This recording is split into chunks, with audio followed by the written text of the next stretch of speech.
This meeting started.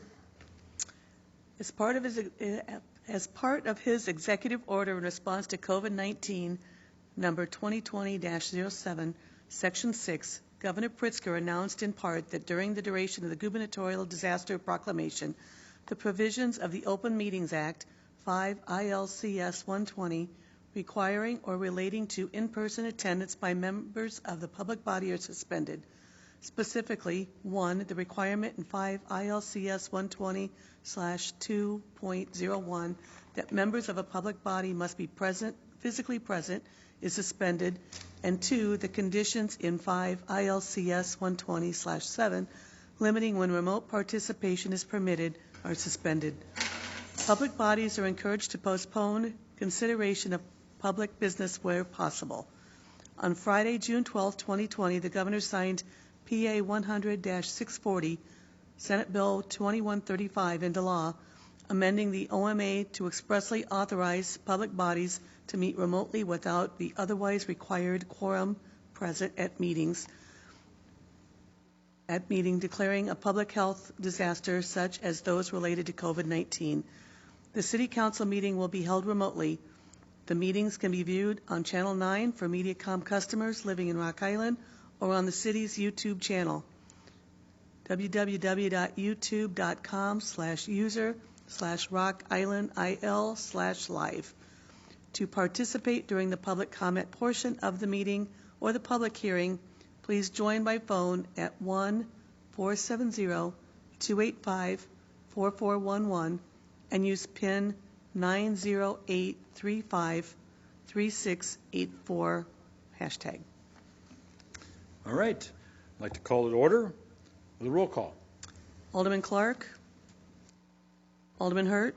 Here. Alderman Spergettis. Alderwoman Swanson. Here. Alderman Parker. Here. Alderman Poulos. Here. Alderman Geenan. Present. Mayor Chomes. Here. We have a quorum. Thank you. I'd like to do the Pledge of Allegiance and a moment of silence. Pledge allegiance to the flag of the United States of America and to the republic for which it stands, one nation, under God, indivisible, with liberty and justice for all.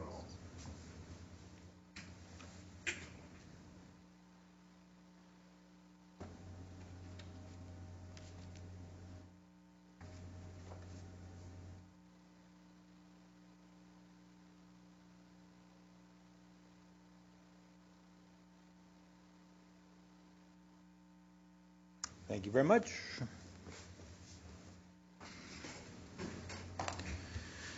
We have public comment. If there's anybody that would wish us to speak, #6 will unmute. *6. Gosh darn it. *6 will unmute your phone. Anybody wish to speak?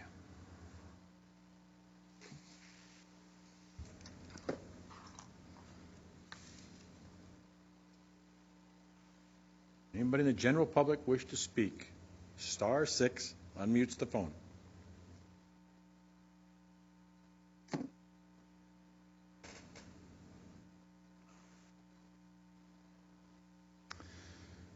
All right, not hearing any. We will move on to update Rock Island. The Quad City Botanical Center is open. Members and general public are welcome to the gardens. Members get in free. Guests are encouraged to buy a ticket online for free admission.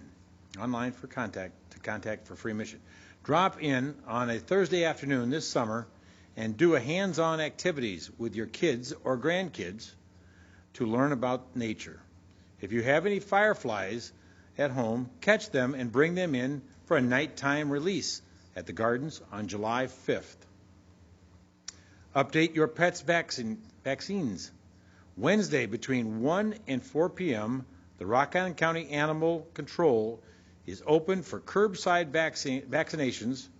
Simply pull up, staff will check your pet, then take your pet inside and update their vaccines. Tell on Your Neighbor Award. Each year, residents of Rock Island are encouraged to tell on your neighbor. by nominating the yards in their neighborhoods that they find to be the most appealing or the most improved. The City of Rock Island's Beautification Commission will review all entries, and awards will be presented at the August 24th City Council meeting. Nominations can be made through August 9th, 2020. Digital photos of the nominated yards are required. Please do not go on private property. Send a photo and address of the nominated property to the Community and Economic Development Department via an email at douglas.catherine@rigov.org. So once again, it's DOUGLASS.KATHRYN@rigov.org. For questions, please call 309-732-2905. That's all for that. Item number 8. Minutes of the June 8th, 2020 City Council meeting. Motion to approve the minutes as printed. Second. Been moved and second. Is there any discussion? Roll call, please. Alderwoman Swanson. Yes. Alderman Parker. Aye. Alderman Poulos. Aye. Alderman Geenan. Aye. Alderman Hurt. Yes. And while we got I'm going to take a quick break and just remind everybody that there will be a roll call for every time we have a motion. Due to the remote access, the way we're doing it virtually, it is required to do a voice vote, a roll call vote versus just a voice vote. Right. So sometimes when we've done voice, in this case, we're going to do a roll call on all motions throughout the meeting because of the virtual. Item number 9. Proclamation resolving to stand with those who seek to constructively address racial disparity and inequity in all its forms. Whereas the death of George Floyd in recent weeks is both a singular tragedy and an emblem of deep and systematic racism that stands in the way of our shared task to form a more perfect union, and whereas a profound debt of gratitude is owed by all citizens of Rock Island to the committed and conscientious professionals who make up the vast majority of law enforcement in our community, who by their statements and actions join us in seeking an end to racial violence. And whereas peaceful protest in the face of injustice is both a right and an obligation of those who, motivated by conscience, seek to effect positive change in their communities and this great nation, and whereas arbitrary violence of all kinds of condemnable, whether it is affected by those who are perpetrating criminal activity, or it is ordered by the civil authorities against those engaged in peaceful protest. Now, therefore, be it resolved that the Rock Island Mayor and the City Council stand with those who seek to constructively address racial disparity and inequity in all its forms, and be it further resolved that the City of Rock Island supports dialogue and action to confront racial violence in all its forms, including in ensuring that law enforcement training and certification in all biased and de-escalation be improved and made uniform across our country in order to end practice that have for long abbreviated the hallowed American principle of equal treatment before the law, and be it further resolved that all citizens of good conscience are asked to consider what they might do to live up to the commission given us by the founders of the United States to establish justice, ensure domestic tranquility, and secure blessings of liberty to ourselves and prosperity. All right. Very good. Item number 10. Presentation of the Auditor's financial report for calendar year 2019. Stephanie, give us a little presentation, introduction, and Yes, a few words to say before I turn it over to our auditor. I'll let Tim do the driving. We're fighting here.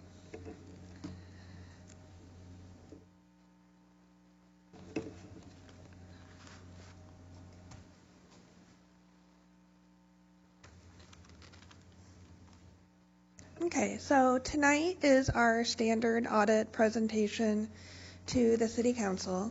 The audit is for the fiscal year that ended December 31st, 2019, which is our 5th calendar year audit, which is really nice when it comes to reporting, to be able to have some nice trend analysis, to have 5 12-month periods.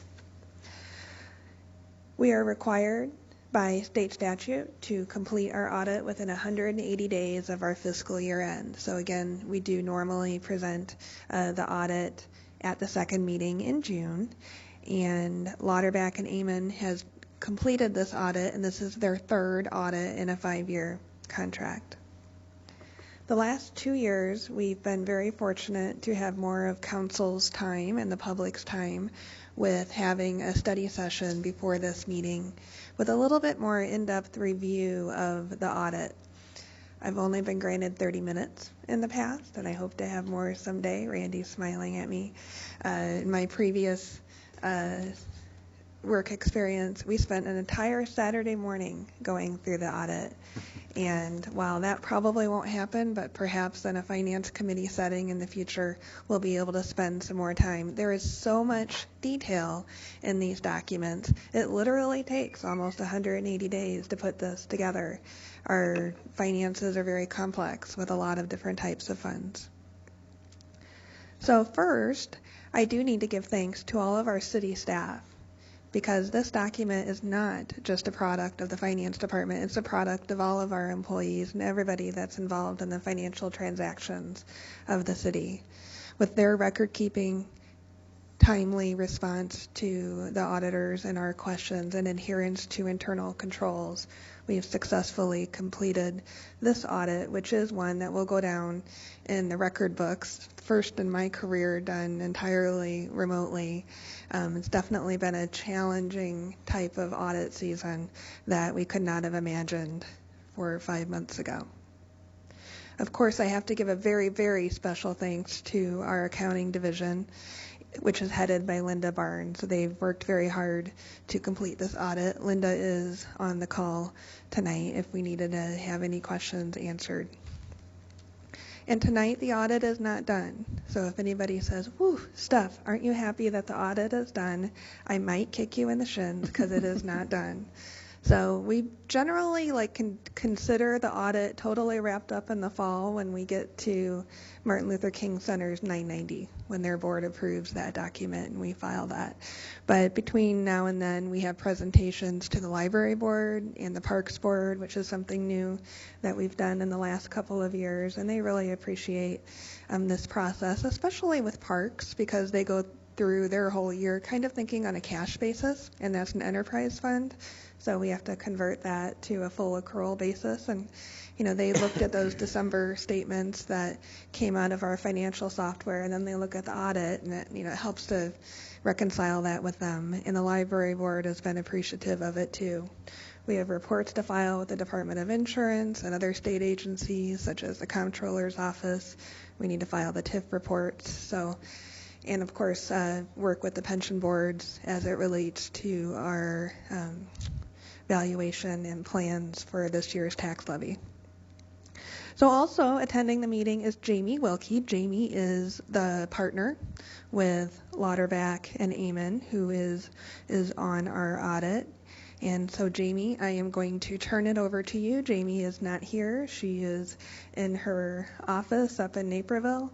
And so we will try to move these slides in a way that makes sense with what she's saying. And so Jamie, just tell me if I need to go forward or back up if I'm not keeping up with you.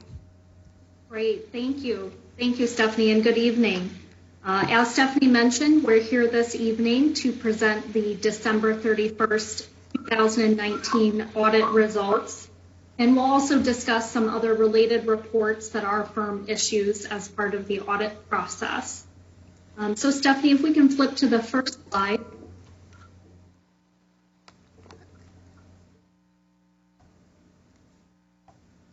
I also wanted to obviously thank all the city departments and especially the finance department. As Stephanie mentioned, this was quite an interesting audit environment.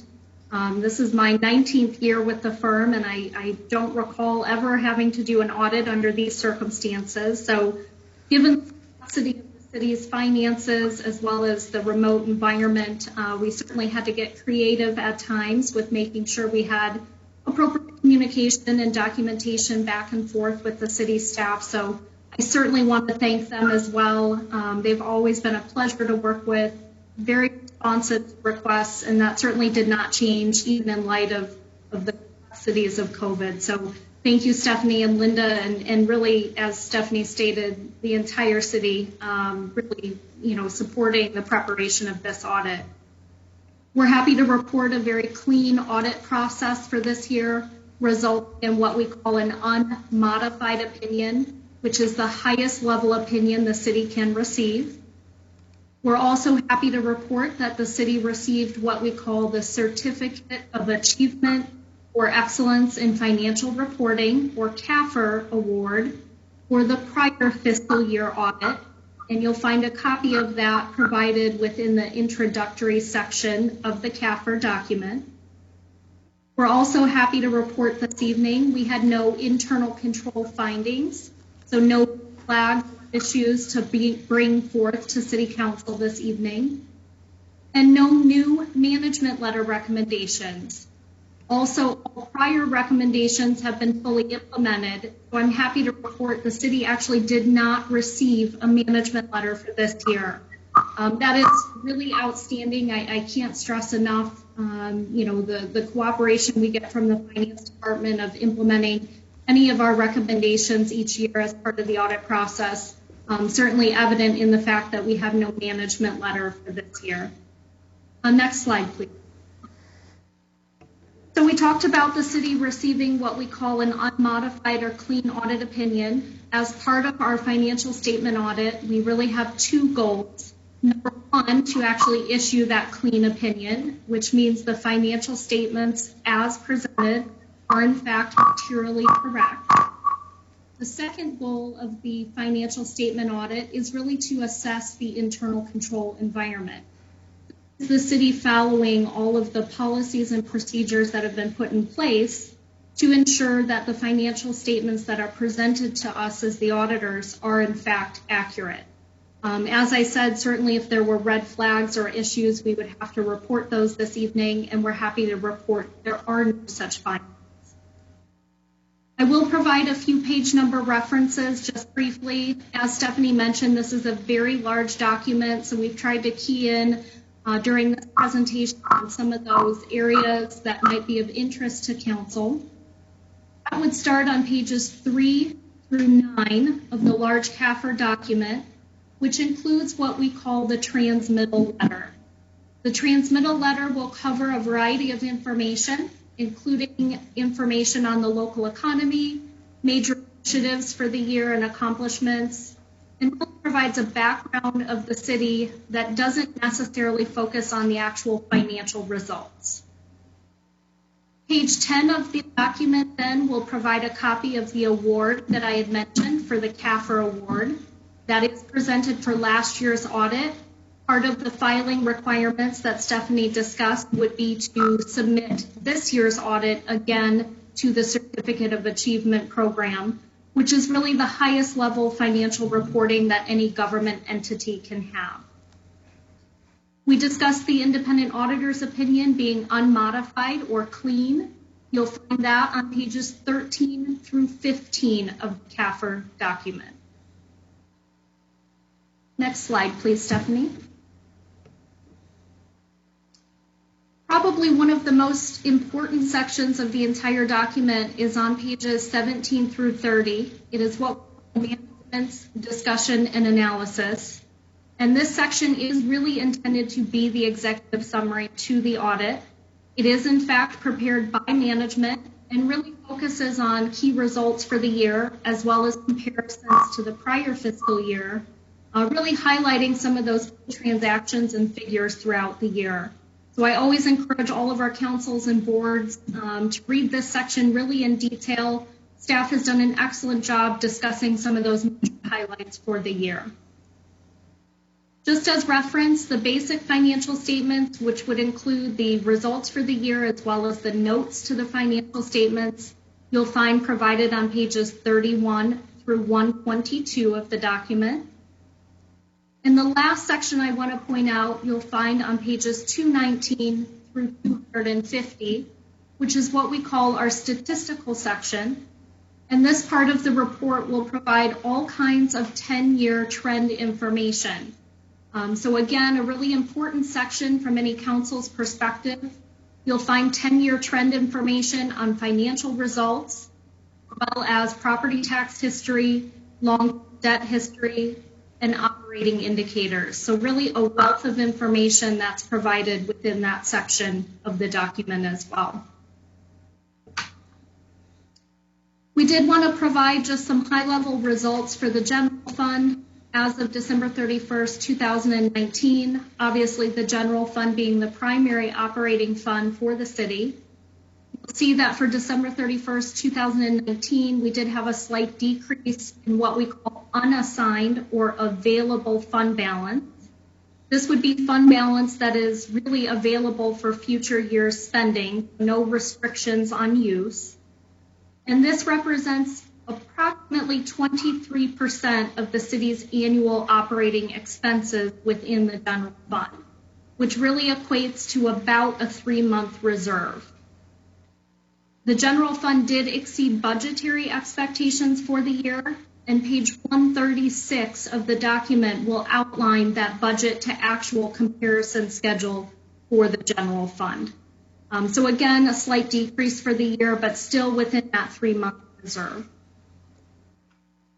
The next report we'd like to just briefly mention is what we call our single audit report. A single audit is required when any government entity expends $750,000 or more in federal funds.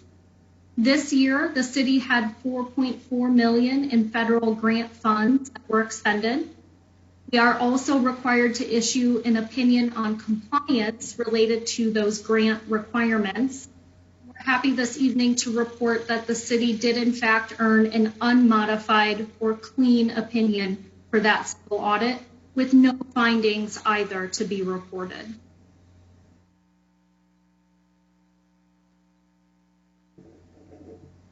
Stephanie? I'm trying. You're good. Thank you. Just to reiterate, no internal control related issues, no new recommendations or comments, and all prior recommendations were fully implemented, so no management letter issued for December 31st of 2019's audit. And the last slide provides my contact information. As Stephanie said, there's a lot to digest in the document, certainly as you have time to review it. If you have specific questions, we're happy to entertain those at any point during the year, really. So please feel free to reach out. All of my contact information is provided as well. And I would certainly be happy to open it up to any specific questions that the council might have this evening. Does anyone have any questions?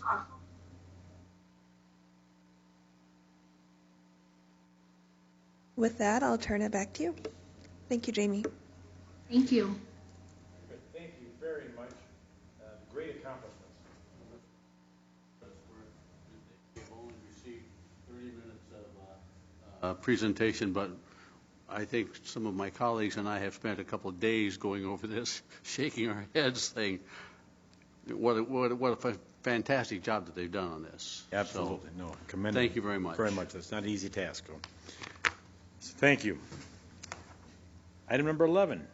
Mayor Tomes will close a regular meeting and open a public hearing regarding community antenna television systems and granting a cable franchise to CMN RUS Incorporated, Metronet, pursuant to Illinois Municipal Code 65 ILCS 5/11-42-11. All right, we'll close the regular meeting, open the public hearing. And I'd like to start with, I believe there's an individual here from Metronet, that can explain exactly what this is about, and then we can open it up to others. Kath? Coming? Thank you, Mayor, and members of council. My name is Kathy Scheller, and staff as well. My name is Kathy Scheller, and I'm the Government Affairs Director for MetroNet. And I'm really pleased to be here this evening with you, although virtually, to announce our excitement about being able to expand our footprint into Rock Island. MetroNet, as staff understands, is a fiber optic company that was established in 2004. Currently, we're in 8 states, over 80 communities, with 156,000 customer base, and most recently have included our footprint into the Iowa side of the Quad Cities. Due to our success in Bettendorf and Davenport, we're very excited to be able to expand our fiber optic footprint into Rock Island. And as you know, during this time especially, broadband capabilities are extremely important to the success and vitality of any community.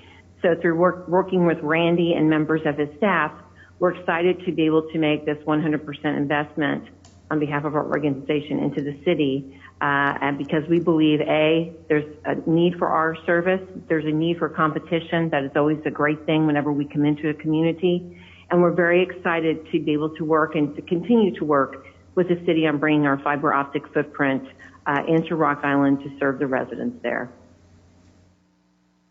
Thank you very much for that summary. So now I open it up for anybody out there that would like to speak and oppose to this. *6 will unmute your phone if anybody wishes to speak in opposition to this.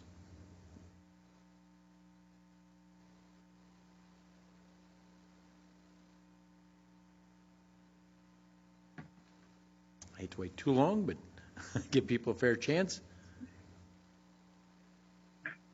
All right, at this point, hearing none, anybody that wishes to speak in favor of this, please unmute. *6 will unmute it if you wish to speak in favor of this agreement.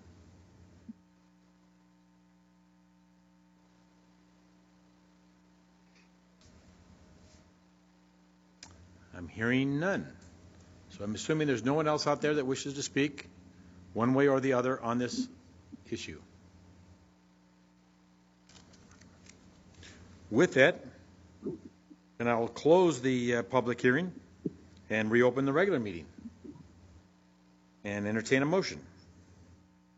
This is Swanson. Swanson moves to grant a cable franchise to MetroNet pursuant to the municipal code listed. I'll second that. It's been moved and seconded. Is there any discussion?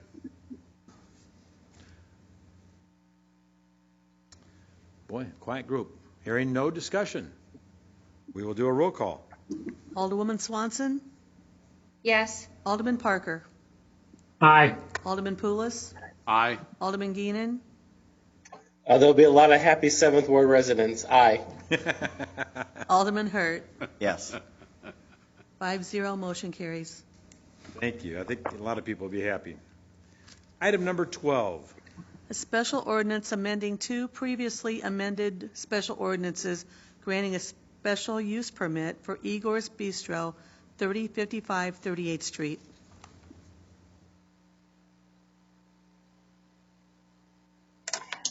Alderman Parker moves to consider suspend the rules and pass the ordinance. Alderman Geenan, second. Been moved and seconded. Is there any discussion? Hearing none. Roll call, please. Alderwoman Swanson? Yes. Alderman Parker? Aye. Alderman Poulos? Aye. Alderman Geenan?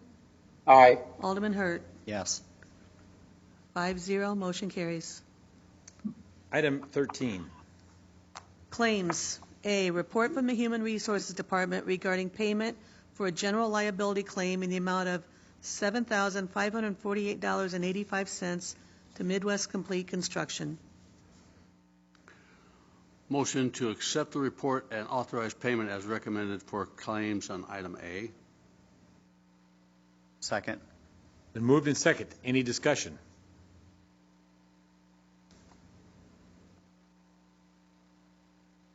Hearing none. Roll call, please. Alderwoman Swanson? Yes. Alderman Parker? Aye. Alderman Poulos, Aye. Alderman Geenan, Aye. Alderman Hurt. Yes. 5-0, motion carries. Claims B, report from the Public Works Department regarding payment in the amount of $256,253.70 to Walter D. Lott Incorporated, East Moline, Illinois, for services provided from April 2nd through May 22nd, 2020, on project numbers 2140, 2142, 2377, 2411, 2434, and park paths as part of the sidewalk and pavement patching program. And C, report from the Public Works Department regarding payment number 28 in the amount of $316,366.47 to Civil Constructors Incorporated, East Moline, Illinois, for services provided January 24th through May 21st, 2020 at the water filtration facility.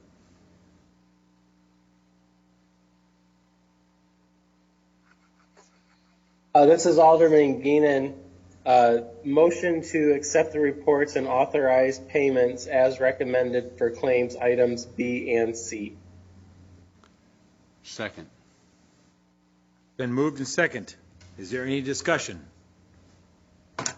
This is Alderman Parker. Due to the nature of my employment, I need to recuse myself from this vote. Okay. Any other discussion? Roll call. Alderwoman Swanson, Yes. Alderman Poulos, Yes. Alderman Geenan, Aye. Alderman Hurt. Yes. 4-0, motion carries. Item 14. Claims for the week of May 29th through June 4th, 2020, in the amount of $701,432.99, and the week of June 5th through June 11th, 2020, in the amount of $351,784.95, and payroll for the weeks of June 1st through June 14th, 2020, in the amount of $1,540,871.64. Motion to allow the claims and payroll. Swanson seconds. Moved and second. Any discussion? Roll call, please. Alderwoman Swanson, Yes. Alderman Parker, Aye. Alderman Poulos, Aye. Alderman Geenan, Aye. Alderman Hurt. Yes. 5-0, motion carries. Item number 15.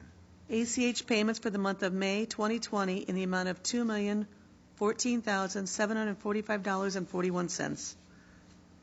Swanson moves to approve the ACH payments.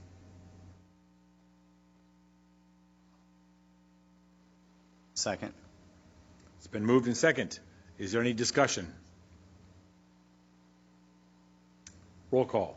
Alderwoman Swanson, Yes. Alderman Parker, Aye. Alderman Poulos, Aye. Alderman Geenan, Aye. Alderman Hurt. Yes. 5-0, motion carries. Item 16. Purchase card claims for the periods of March 27th through April 27th, 2020, in the amount of $41,003.61, and April 28th through May 26, 2020, in the amount of $42,052.08. This is Alderman Parker. I move to approve the purchase card claims. I'll second that motion. It's been moved and second. Any discussion? Roll call. Alderwoman Swanson, Yes. Alderman Parker, Aye. Alderman Poulos, Aye. Alderman Geenan, Aye. Alderman Hurt. Yes. 5-0, motion carries. Item 17. Report from the Public Works Department regarding bids for the 2020 weed spraying contract, recommending the 2-year contract be awarded to J. Max Landscaping, LLC, from Peoria, Illinois, in the amount of $44,503.81. $18,698.84 would be for year 1, and $25,804.97 for year 2. I'll make a motion to award the bid as recommended and authorize the city manager to execute the contract documents. Swanson seconds. Moved and second. Is there any discussion? Roll call. Alderwoman Swanson, Yes. Alderman Parker, Aye. Alderman Poulos, Aye. Alderman Geenan, Aye. Alderman Hurt. Yes. 5-0, motion carries. Item 18. Report from the Martin Luther King Center recommending extending the current contract with Enterprise Community Partners Incorporated for consulting services regarding stakeholders' needs and opportunities in the city's West Corridor through December 31st, 2020. Alderman Geenan, I'm proud to make this motion to extend the current contract and authorize the city manager to execute this extension agreement subject to the total costs, fees, and expenditure caps listed on the original contract. Alderman Parker seconds. It's been moved and second. Is there any discussion?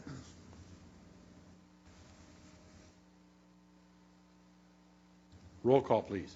Alderwoman Swanson, Yes. Alderman Parker, Aye. Alderman Poulos, Aye. Alderman Geenan, Aye. Alderman Hurt. Yes. 5-0, motion carries. Item 19. Report from the Finance Department regarding the Comprehensive Annual Financial Report, CAFR, and other audit documents for the fiscal year beginning January 1st, 2019 and ending December 31st, 2019. Motion to approve the audit documents as recommended. I'll second.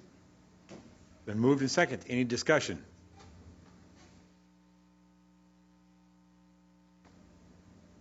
Roll call. Alderwoman Swanson, Yes. Alderman Parker, Aye. Alderman Poulos, Aye. Alderman Geenan, Aye. Alderman Hurt. Yes. 5-0, motion carries. Item 20. Report from the Mayor's Office regarding the designation of a Mayor Pro Tem. This is Swanson. So I'm going to make the motion. Do I put a name in there or just say council member? No, a name. Okay. I move to nominate Randy Hurt as Mayor Pro Tem for the next year. Alderman Geenan, second.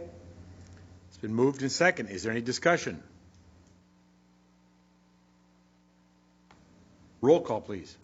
Alderwoman Swanson, Yes. Alderman Parker, Aye. Alderman Poulos, Aye. Alderman Geenan, Aye. Alderman Hurt. I recuse myself from this vote. 4-0, motion carries. Mayor, can I make a comment real quick? Yes, This is you may. Dylan. Yes, you may. I just wanted to thank Alderman Poulos for serving the city as Mayor Pro Tem this past year and congratulate Alderman Hurt. Have fun. It's a fun time. So thanks, everybody. Thank you. Thank you. Well said. It was a pleasure working with Mark on a number of issues. Alderman Poulos. Let's get used to it. And look forward to abusing Mr. Hurt. But Probably well deserved. Well deserved. But it is a different experience, that's for sure. And all those that have done it in the past, thank you and that time, because it does involve a little more time throughout the year. So appreciate the assistance that everybody gives. Because once again, everybody has stepped up at different times, not just as Mayor Pro Tem, but when they're not available, others have stepped up, and so it's very much appreciated. I know on my part, there's times I just can't make everything. So thank you. Well, I would like to say thank you for your support, and I appreciate the opportunity the next coming year to serve. Look forward to it. Item 21. Report from the City Clerk's Office regarding request from Noel Reyes Cortez for a street closing of 5th Avenue between 11th and 10th Streets on Saturday, July 11th, 2020, from 3 p.m. to 10 p.m. to have an outdoor birthday party.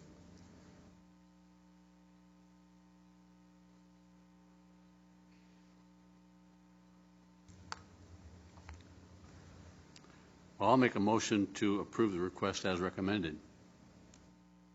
Swanson seconds. It's been moved and second. Any discussion? Don't know. Okay. All right. Roll call, please. Alderwoman Swanson, Yes. Alderman Parker, His connection dropped. okay, Alderman Poulos. Aye. Alderman Geenan. Aye. Alderman Hurt. Yes.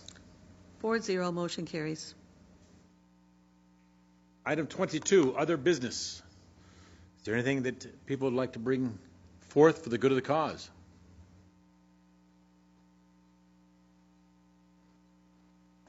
You know, I've got two that I guess I'll bring up, and one is, of course, as people have heard, and people have been anxious, but Phase 4 of the COVID opening takes effect this Friday. I say that, the governor hasn't officially announced it, but guidelines have been coming out and going to that direction. The numbers and indicators that the governor set forth have been met for the last almost 28 days now, not quite, and so we anticipate that to happen. It's been, I think, well received and anxious for a number of businesses in the Rock Island community. I think across the Illinois community, but and now it's trying to understand those rules. We will try to disseminate those the best we can. What happens is they do put out a summary of these guidelines, and the details of those come out at a later date. Sometimes a day later, 2 days later, it kind of trickles out each day. They give more detailed guidance on the different issues, whether it be pools, whether it be bars, restaurants, retail businesses, etc. Start trickling out, and in some cases still leave some subjectivity to it. So we'll try to give the guidance best we can, but it really falls upon the business owners and the citizens to read into it what they see and feel. We can't always just give our opinions or thoughts because it is partially subject of the beholder. We'll give the best we can, but it is still, bottom line, the responsibility of the business owner to make their determination of what they feel is the intent of the issues are. So we look forward to continuing getting open farther and helping promote the businesses and getting closer to normal, and encourage once again for people to spend the money locally here. People are needing it. We're needing to show that solidarity, and actually I'll use the word of resilient or resilience. We need to show that what Rock Island is built about. With that, I'll even dovetail that into continue with the private and public campaigns or process.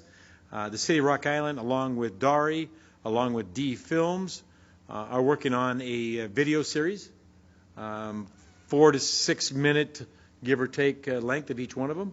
And the theme is Rock Island resilience, and showing what kind of resilience we do have here. First video came out last Friday, I believe, and it was in regards to schools, education in the city of Rock Island, both Rock Island school system, Rock Island Milan school system, and Allman school system, and if there was any other privates out there. But it really did a great job of showing what solidarity has, creativity there was, even to the point that if you listen to it, I know on the Rock Island graduation ceremony, they were kind of excited about what happened and that they may repeat it even without the COVID process. So sometimes we learn from these things that happen in our lives, and so it was great to see. There'll be another video coming out as an example with restaurants and bars. There'll be another one coming out talking about individual businesses, large and small businesses. And so we're going to be doing these series to continue to inform everybody, not just the citizens of Rock Island, but everybody, what we can be proud of, what we can learn about that maybe we didn't know about our city, and what's here. So look forward to it. Try to watch out for it. These different videos, they'll be on YouTube. I'm sure it'll be on the city's website. Rock Island Forward, you'll be able to find them there. Dari's website, etc. So we're excited about this private-public partnership between these three organizations. So that's coming forth. Is there anything else for the good of the cause? Then we're on item 23, motion to adjourn. I will make a motion to adjourn. Second. Been moved in second. Do we do a roll call? I guess we could do a roll call for this, I suppose, also. Doesn't call for it there, but they talked about what it. we So have let's to. do roll call. Alderman Swanson? Yes. Alderman Parker? Alderman Poulos? Aye. Alderman Geenan? Aye. Alderman Hurt? Yes. 4-0, motion carries. We are adjourned until July 13th at 6:45. Thank you, everyone.